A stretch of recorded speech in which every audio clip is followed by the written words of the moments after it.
Hello everyone, welcome to Next Educator. आप सभी का हार्दिक स्वागत है इस वीडियो में। इस वीडियो में मैं आपको समझाऊंगा कैसे मैंने परेटो प्रिंसिपल का यूज़ करके अपना एस्टेट एग्ज़ाम क्लियर किया था पहली बार में। तो चलिए शुरू करते हैं। तो ये परेटो प्रिंसिपल क्या है? परेटो प्रिंसिपल को 80-20 रूल भी कहते हैं। तो ये प्रिंसिपल कहता क्या है? इसको चाहे आप 80-20 रूल कह लो या परेटो प्रिंसिपल, वैसे ये 80-20 रूल के नाम से ज़्यादा फेमस है। तो ये कहता है कि सिर्फ 20% एफ़र्ट्स करने से आप 80% रिज़ल्ट निकाल सकते हो, और आपका हर एफ़र्ट बराबर नहीं होता। क्या मतलब भी ये क्या बोल रहे हो? ये क्या बात हुई? 20% काम करने से 80% रिज़ल्ट आएगा? तो देखो, आपने नोटिस किया होगा, आप किसी शॉप पे जाते हो तो वहाँ पे 100 तरह के प्रोडक्ट होते हैं, लेकिन ना उसके सिर्फ 20 प्रोडक्ट से ही उनकी 80% सेल हो रही होती है। या एक और एग्ज़ाम्पल लेते हैं रेस्टोरेंट का। हम फेमस रेस्टोरेंट्स में जाते हैं, वहाँ पे उनकी कोई ना कोई एक डिश फेमस होती है जिसको खाने के लिए सभी लोग जाते हैं। तो उस डिश को ही लोग सबसे ज़्यादा ऑर्डर करते हैं, और उसकी डिश की वजह से ही उस रेस्टोरेंट को सबसे ज़्यादा मुनाफा हो रहा होता है। एक और एग्ज़ाम्पल ले सकते हैं हम स्टॉक मार्केट में। जैसे लोग शेयर्स ख़रीदते हैं, अपना पोर्टफोलियो बनाते हैं, तो वो 10-15 कंपनी के शेयर लेते हैं, लेकिन उसमें 3-4 ही ऐसे होते हैं जो अच्छा परफॉर्म करते हैं और उनको उसमें प्रॉफिट होता है। ये जो परेटो प्रिंसिपल है, ये रियल लाइफ में बहुत जगह, अगर हम ध्यान से नोटिस करें तो ये बहुत जगह पे यूज़ हो रहा होता है। जैसे एक किसान है, मान लो किसान सबसे ज़्यादा ध्यान उसी फसल पर देता है जहाँ से उसको मैक्सिमम पैदावार हो रही होती है। किसान तो कितनी तरह की फसल लगाता है, लेकिन वो 1-2 फसल पे ज़्यादा ध्यान देता है।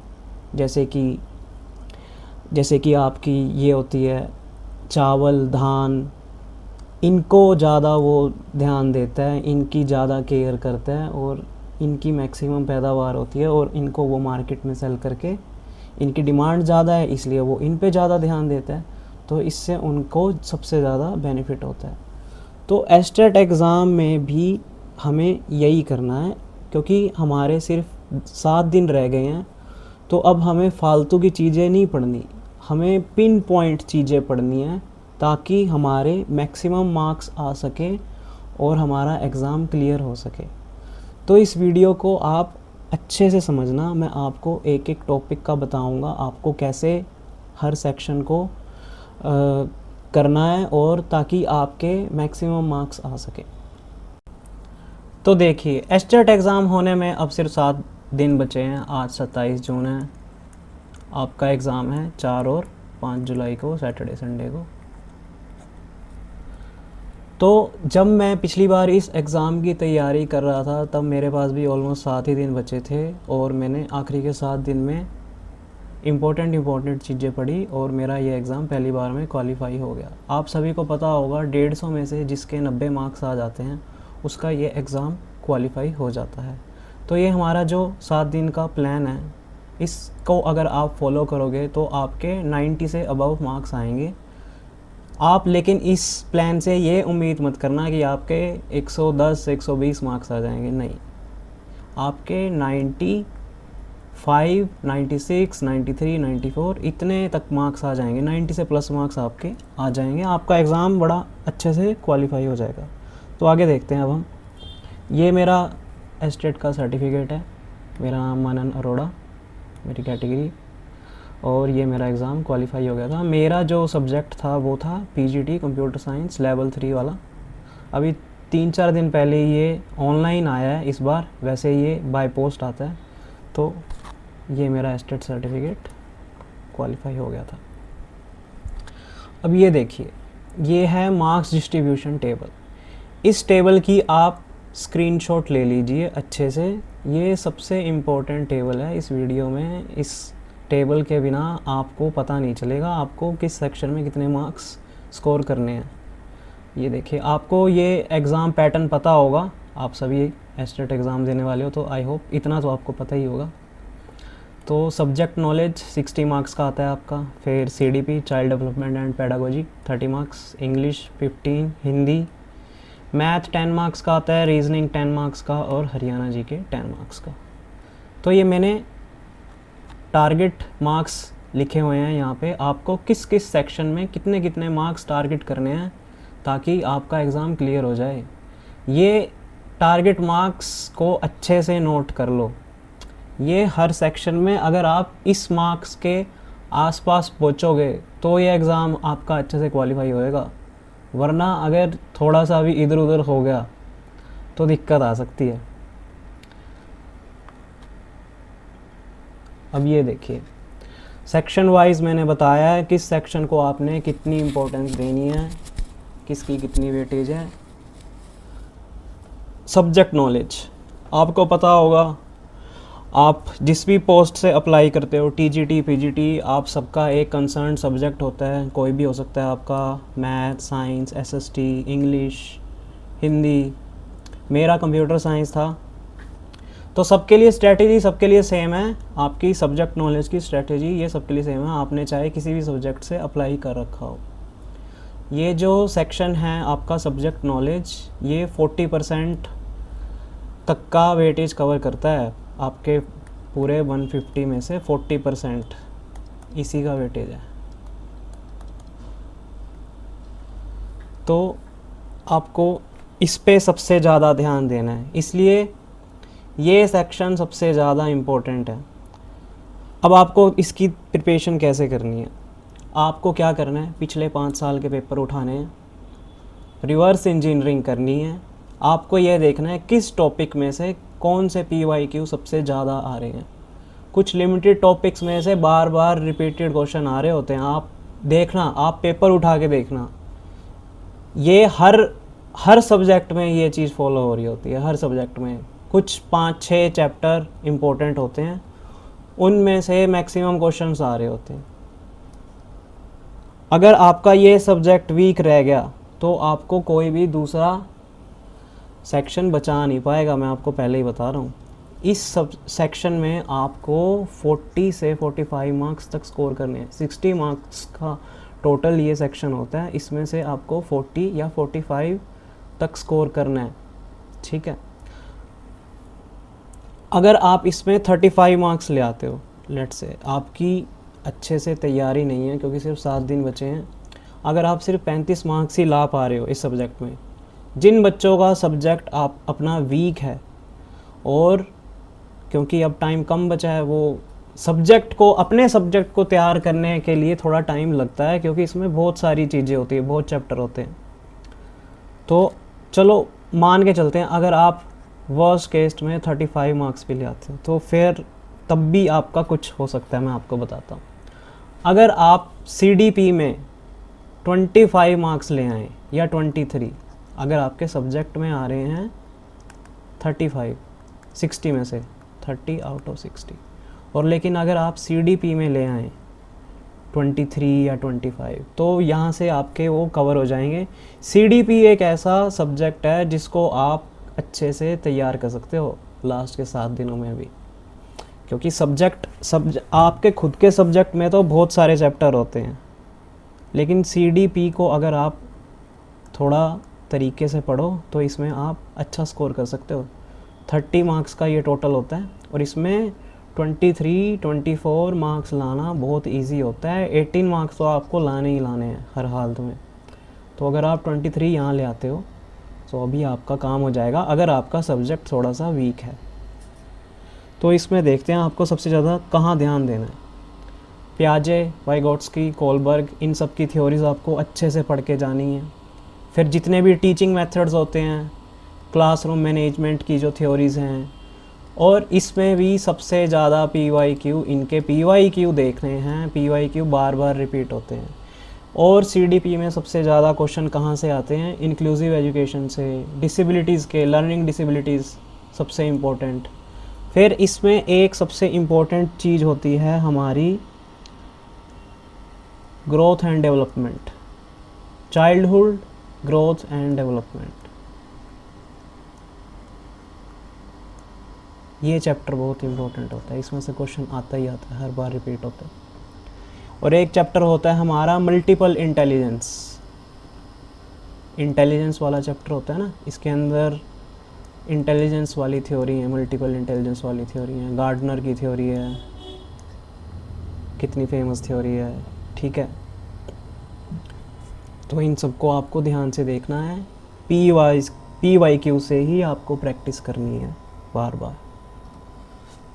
फिर इंग्लिश, इंग्लिश एक ऐसा सब्जेक्ट है जो ना हरियाणा के स्टूडेंट्स को पता नहीं क्यों थोड़ा सा टफ लगता है, लेकिन ना अगर आपको इसको भी आप अगर अच्छे से अप्रोच करें तो आप इसमें भी 15 में से 8 नंबर तो ला ही सकते हैं।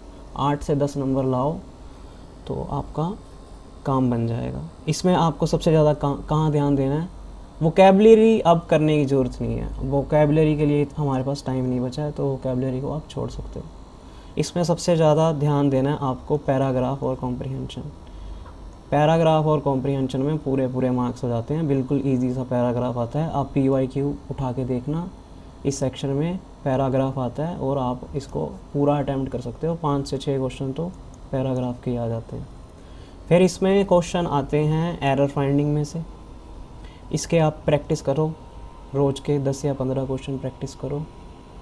या फिर इसमें जो मैंने देखा है एस्टेट वालों का फेवरेट टॉपिक है, HBSC हमेशा पूछती है प्रेपोजिशन में से, हमेशा क्वेश्चन पूछती है, हमेशा प्रेपोजिशन से 1 या 2 क्वेश्चन आते ही आते हैं। तो आपको सिर्फ ये टॉपिक पे ध्यान देना है, प्रेपोजिशन और पैराग्राफ। अगर इनको भी आप अच्छे से कर लोगे तो आपके 8 नंबर कहीं नहीं है इंग्लिश सेक्शन में। अब हम बात करते हैं हिंदी की। तो हिंदी आपकी ये भी 15 मार्क्स की आती है, इसमें भी मैं आपको टारगेट लेके चल रहा हूँ को आप इसमें 8 नंबर तक लेके आएँ। तो इसमें आपको सबसे ज़्यादा ध्यान कहाँ देना है, इसमें भी गद्यांश आता है जिसको पैराग्राफ ही कहते हैं इंग्लिश में, ठीक है। और इसमें ग्रामर के कुछ इंपॉर्टेंट टॉपिक्स हैं, सिर्फ आपको यही 4-5 टॉपिक्स करने हैं और कोई करने की ज़रूरत नहीं है। सिर्फ समास कर लीजिए, विलोम शब्द कर लीजिए, ये तो रटने वाला टॉपिक है। फिर पर्यायवाची, फिर उपसर्ग और संधि। संधि में से हमेशा क्वेश्चन आता ही आता है, 1 या 2 क्वेश्चन पक्का फिक्स है संधि का, और एक समास का भी हमेशा आएगा ही आएगा, ठीक है। तो आप अगर सिर्फ इन चीज़ों को पढ़ के जाओगे, PYQ उठा के देखना, सिर्फ PYQ से करना, मैं आपको बार बार बोल रहा हूँ PYQ क्वेश्चन लगाना, सिर्फ उन्हीं में से आपके क्वेश्चन आते हैं, उसी टाइप के क्वेश्चन आते हैं, ठीक है। अब आगे मैथ की बात करते हैं। मैथ के ना बहुत ही ना बेसिक लेवल के क्वेश्चन आते हैं, ठीक है। कोई ऐसे नहीं बहुत हाई फाई लेवल के इंजीनियरिंग एंट्रेंस एग्ज़ाम के क्वेश्चन इसमें नहीं आते। Simple percentage base, simple profit and loss का आएगा। इसमें एक टॉपिक है हमारा TSD, टाइम स्पीड डिस्टेंस, और टाइम एंड वर्क। इसमें से तो हमेशा ही क्वेश्चन आता है टाइम एंड वर्क में से। टाइम एंड वर्क में से हमेशा आता है, इसके 2 क्वेश्चन आएंगे, इसमें से 1 क्वेश्चन आ सकता है, ठीक है। परसेंटेज का 1 क्वेश्चन आएगा, एवरेज का 1 क्वेश्चन आता ही आता है, हमेशा फिक्स है, ठीक है। और इसके अंदर एक अगर आप करना चाहें तो ट्रिग्नोमेट्री कर लेना, ट्रिग्नोमेट्री में से क्वेश्चन आते हैं, ट्रिग्नोमेट्री में से वो हाइट निकालने वाले, ठीक है। या फिर सिंपल ये जो हमारा PYH BYH इनके बेस फॉर्मूले बेस्ड क्वेश्चन आ जाते हैं सिंपल से, ठीक है। तो ये आपके मैथ में, अगर आप मैथ में मैं ज़्यादा मार्क्स नहीं लेके चल रहा 10 में से, अगर आप सिर्फ 6 मार्क्स ले आएंगे तो भी आपका काम हो जाएगा, ठीक है। अब रीजनिंग, ये है हमारा हाई स्कोरिंग, इसमें से 8 क्वेश्चन आपको करने ही करने हैं हर हालत पे, और इसमें से 10 में से 10 भी ठीक हो जाते हैं कई बार, ठीक है। तो इसमें देखो, इसमें सबसे ज़्यादा किस में से आता है क्वेश्चन, सीरीज़ का हमेशा आएगा, कोडिंग डिकोडिंग का आएगा, ब्लड रिलेशन का आएगा, फिर डायरेक्शन का आएगा, पक्का से आता है डायरेक्शन का क्वेश्चन। सीरीज़ के 2 क्वेश्चन कहीं नहीं गए, कोडिंग डिकोडिंग के 2 क्वेश्चन, ब्लड रिलेशन का 2 या 1 डायरेक्शन का पक्का आता है। और एक इसमें पज़ल भी आती है, बहुत आसान सी छोटी सी पज़ल होती है, ठीक है। इसमें भी आपको PYQ से ही क्वेश्चन करने हैं, ठीक है, उसमें से ही प्रैक्टिस करनी है। इसमें कई बार कैलेंडर में से भी एक आध क्वेश्चन आ जाता है। कैलेंडर टॉपिक में से आपको सिर्फ़ और सिर्फ PYQ से ही क्वेश्चन प्रैक्टिस करने हैं और कहीं से कुछ नहीं उठाना फालतू। PYQ उठाना, वहीं से करना और कोशिश करना कि इसमें 10 में से 10 लाओ। अब हरियाणा जीके देखो, क्योंकि अब सिर्फ 7 दिन रह गए हैं तो मैं तो प्रेफर नहीं करूँगा जीके को ज़्यादा पढ़ो। ये थोड़े थोड़े मेन टॉपिक पढ़ लेना आप अगर आपका दिल है, वरना मैं आपको बताऊँ, मैंने हरियाणा जीके नहीं पढ़ी थी, ठीक है। मैंने कोई हरियाणा जीके नहीं पढ़ी, मैंने कहा देखी जाएगी, ठीक है, तुक्के लगा देंगे, तुक्के में 1 या 2 ठीक हो जाएंगे, तो मेरे 2 ठीक हो गए थे 10 में से। देख लो, हरियाणा जीके मैं बिल्कुल पढ़ के नहीं गया और फिर भी मेरा एग्ज़ाम क्लियर हो गया था, 2 तुक्के लगे और ख़त्म कहानी। हरियाणा जीके बिल्कुल देखो, लो ROI है, ठीक है, यहाँ पे लो ROI सेक्शन है ये, इसमें इतना टाइम वेस्ट करने की ज़रूरत नहीं है। आप बाकी जो आपके सब्जेक्ट हैं उन पे ज़्यादा टाइम लगाओ, CDP पे ज़्यादा टाइम लगाओ, ठीक है, अपने सब्जेक्ट पे ज़्यादा टाइम लगाओ, CDP पे लगाओ, और बाकी जो भी सेक्शन है उन सबको PYQ से प्रैक्टिस करो। अब आपको कौन कौन सी गलतियाँ नहीं करनी आखिरी के 7 दिन में। आपको नई किताब नहीं खोलनी, हर टॉपिक पढ़ने की ज़रूरत नहीं, जो मैंने टॉपिक बताए हैं बस वही करना और PYQ से ही प्रैक्टिस करना, सिंपल सी बात है, ठीक है। कोई रैंडम वीडियो मत देखना अब, ठीक है। और अगर कोई किसी क्वेश्चन में आप अटक रहे हो, कोई ज़्यादा ही टफ क्वेश्चन लग रहा है, तो उस पर ज़्यादा अटकने की ज़रूरत नहीं, टाइम वेस्ट करने की ज़रूरत नहीं है उस पर। अब आपको करना क्या है आखिरी के 7 दिनों में, जिन पे आपको 100% अपना पूरा फोकस देना है, सिर्फ़ और सिर्फ PYQ। मैं लिख के दे रहा हूँ, आप PYQ क्वेश्चन करना बस, कहीं से और कुछ करने की ज़रूरत नहीं है, ठीक है। हाई फ्रीक्वेंसी टॉपिक जिनमें से बार बार क्वेश्चन आ रहे होते हैं, ठीक है, वो क्वेश्चन करने हैं आपको। कुछ सिलेक्टेड टॉपिक होते हैं हर सेक्शन में 5 से 6 चैप्टर होते हैं हर सब्जेक्ट के, रीजनिंग के, मैथ के, इनमें से बार बार क्वेश्चन आ रहे होते हैं, ठीक है। फिर आपको रिवीजन करनी है, आखिरी 3 दिन में आपको रिवीजन करनी है। 7 दिन में से 4 दिन आपको पढ़ना है अच्छे से, PYQ बेस्ड स्टडी करनी है, और 3 दिन आपको रिवीजन करनी है। अब गोल्डन रूल, बुक से ज़्यादा इम्पोर्टेंट है PYQ, ठीक है। अगर मेरे को दोबारा एग्ज़ाम देना होता, मेरे पास सिर्फ 7 दिन होते, मैं सिर्फ़ और सिर्फ PYQ से प्रैक्टिस करता और कुछ भी मत उठाता। लास्ट 3 दिन आपको रिवीजन करनी है, रिवीजन, और कुछ नहीं करना, कोई नया टॉपिक नहीं उठाना, सिर्फ़ और सिर्फ रिवीजन करनी है। रिवीजन बहुत ज़रूरी है, CDP में सबसे ज़्यादा रिवीजन ज़रूरी है, क्योंकि इसमें साइंटिस्ट वगैरह के नाम हमें याद रखने होते हैं जिन्होंने थ्योरीज दी होती हैं, तो रिवीजन करना भाई बार बार। अब पेपर को अटैम्प्ट करने की स्ट्रेटजी भी मैंने इसमें बताई है।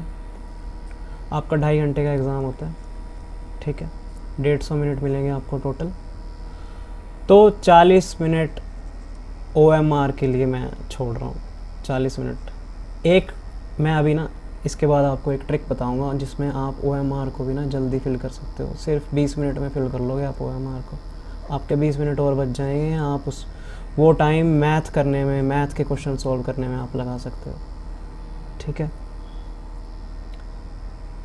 आपको इतना टाइम पेपर अटैम्प्ट करने में, क्वेश्चन सॉल्व करने में लगाने हैं, और 20 या 30 मिनट आपके लगेंगे OMR फिल करने में। 150 क्वेश्चन होते हैं, टाइम लगता है OMR फिल करने में। तो पेपर को अटैम्प्ट कैसे करना है आप देखते हैं। पहले कौन सा सब्जेक्ट हमें अटैम्प्ट करना है। सबसे पहले आपको अपना सब्जेक्ट नॉलेज करना है, फ्रेश माइंड से मैक्सिमम मार्क्स यहाँ पे लाए हैं। जो क्वेश्चन आपको आता है पहले वो करो, छोड़ो। जो क्वेश्चन आपको पहले आता है पहले वो करना, जिसमें अगर आप अटक रहे हो उसको छोड़ देना। फिर रीजनिंग, इसके बाद आप रीजनिंग करना। ये करने के बाद एग्जॉस्ट हो जाता है इंसान, थकने लग जाता है। इसमें से आपको टारगेट क्या करना है, 40 मार्क्स टारगेट करने हैं। 40 क्वेश्चन के बाद ही थकने लग जाता है, तो इसके बाद आप रीजनिंग कर लेना। आप इतने नहीं थकोगे 40 क्वेश्चन करने के बाद। अगर आप रीजनिंग को बाद में करोगे, रीजनिंग एक तो स्कोरिंग टॉपिक है, अगर इसको बाद के लिए छोड़ोगे तो इसमें गलती होने के चांस होते हैं। तो इसको पहले करना सब्जेक्ट के बाद, तो आपके इसमें 8 से 10 क्वेश्चन ठीक हो जाएंगे आराम से। फिर आप करना CDP, ध्यान से पढ़ना, CDP के क्वेश्चंस को ध्यान से पढ़ना। इसमें नोट वाले क्वेश्चन आते हैं सबसे ज़्यादा, नोट ये चारों के चारों ऑप्शन पढ़ने पड़ते हैं, कई बार तो ऐसे क्वेश्चन आते हैं। तो इसके बाद इसको ध्यान से करना, फिर अपना इंग्लिश और हिंदी पे आना, आराम से इसको करना अटेम्प्ट। फिर आप जो टाइम बचे उसमें मैथ करना, ठीक है।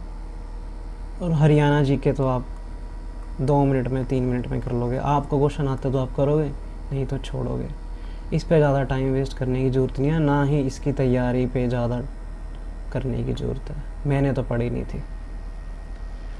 तो ठीक है, आपको ऐसे अटेम्प्ट करना है पेपर। एक फाइनल एडवाइस, अगर आपको कोई क्वेश्चन नहीं आ रहा, मान लो पेपर कर रहे हो, आप किसी क्वेश्चन में अटक रहे हो, या तो आप मैथ का क्वेश्चन करने में अटकोगे, ठीक है, या रीजनिंग में सीरीज़ में अटक जाता है कई बार इंसान, तो आप ज़्यादा टाइम मत वेस्ट करना, इन क्वेश्चन को स्किप कर देना। आप जो क्वेश्चन जल्दी से हो रहा है उसको करना, इन क्वेश्चन को पहले स्किप कर देना और इनके ऊपर बाद में आना अगर टाइम बचे ना, ठीक है। मैं आपको बताऊं, 150 क्वेश्चन होते हैं, 120 क्वेश्चन ही हम अच्छे से देख पाते हैं, अच्छे से पढ़ पाते हैं, कर पाते हैं। इन्हीं में आपको मार्क्स लाने होते हैं 90+, ताकि आपका एग्ज़ाम क्लियर हो जाए। 120 क्वेश्चन ही हम अच्छे से कर पाते हैं। 2.5 घंटे में 150 क्वेश्चन करना कोई आसान बात नहीं है, ठीक है। तो अगर आपको, अच्छा एक चीज़ और मैं आपको बताऊंगा,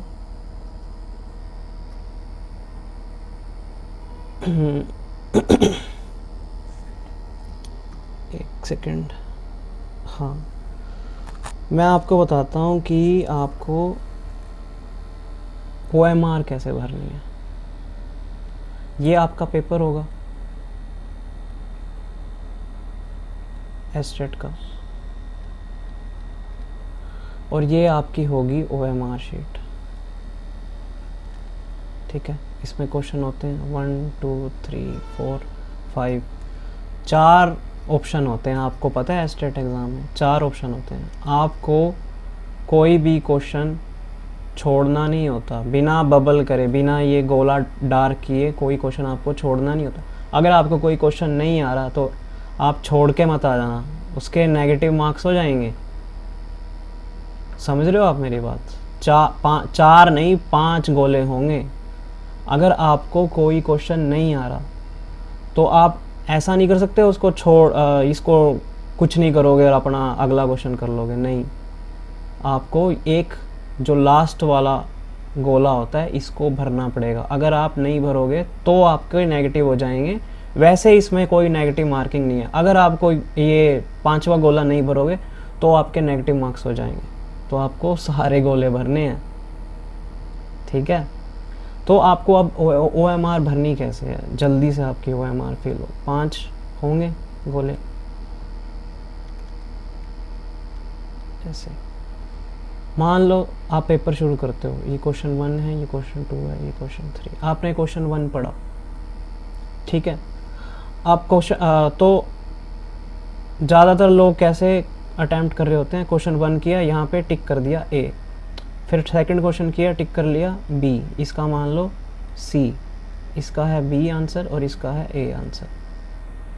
फिर अब ये क्वेश्चन पेपर में उन्होंने टिक कर लिए, अब फिर वो OMR पे आएंगे, फिर वो ये सारे पेज पलटेंगे, B1 का क्या था A, फिर भरेंगे, फिर 2 का क्या था B, फिर इसमें भरेंगे। ऐसे बहुत टाइम वेस्ट होता है। आप ऐसे क्या पन्ने पलटते रहोगे क्या पेपर के? 10-15 पेज होते हैं पेपर के, 150 क्वेश्चन होते हैं। तो मैं क्या करता हूँ, मैं ऐसे करता हूँ, मान लो मैंने पहला क्वेश्चन देखा और मुझे इसका आंसर पता है A है, तो मैं यहाँ पे OMR पे आऊँगा उसी टाइम, साथ के साथ पहले क्वेश्चन पे ही इसके A को डॉट कर दूँगा। फिर मैं दूसरे क्वेश्चन पे आऊँगा, इसका मान लो B आंसर है, तो फिर मैं इसको डॉट कर दूँगा, इसका B ऑप्शन डॉट कर दूँगा, ऐसे इसका मैं C ऑप्शन डॉट कर दूँ। ऐसे मैं करता गया, मेरा पेपर भी हो गया और मैंने यहाँ डॉट डॉट लगा दिए। गोला नहीं करना है, ये एक गोले के, ये गोला होता है, इसके अंदर डॉट लगा देना है, ऐसे डॉट लगा देना है, डॉट लगा देना। अब आपका पेपर हो गया और आपने सारे ये डॉट डॉट डॉट लगा दी। अब आप OMR को लेना और जल्दी जल्दी से जो ये डॉट लगा रखे हैं इनको पूरा डार्क कर देना, पूरा डार्क करते जाना करते जाना करते जाना करते। आपके 20 मिनट में सारे गोले भर जाएंगे, 20 मिनट में, और आपके 20 मिनट और बच जाएंगे फालतू। आप उतने में आप मैथ्स के क्वेश्चन कर सकते हो, आप सोल्व। कोई आपको डाउट लग रहा था किसी क्वेश्चन में, आप उसको देख सकते हो। तो ये ट्रिक काम करती है, आप ये चीज़ अप्लाई करके देखना पेपर में, आपको बहुत फ़ायदा होगा। ठीक है, मैंने ऐसे किया था, मुझे बहुत जल्दी मैंने OMR फिल कर दी थी। मैं बाकी सारे स्टूडेंट से पहले OMR फिल करके बैठ गया था क्लासरूम में। ठीक है, तो अब अगले 7 दिन मेरे साथ पढ़ो। तो मैं अब आपके लिए अगले 7 दिन क्या कर रहा हूँ, मैं आप सभी के लिए CDP की क्लासेस लेके आऊँगा और इंग्लिश की क्लास लेके आऊँगा। मैं आपको CDP में एकदम बढ़िया से तैयारी करवा दूँगा। आपके 24 मार्क्स 25 मार्क्स आएंगे 30 में से, और इंग्लिश में भी आपके आराम से 10 से 12 मार्क्स तक लाने की गारंटी मैं दे रहा हूँ 15 में से। ठीक है, अगर आपको ये वीडियो अच्छी लगी तो आप इस चैनल को सब्सक्राइब कर सकते हो, नेक्स्ट एजुकेटर, बेल आइकॉन को क्लिक कर सकते हो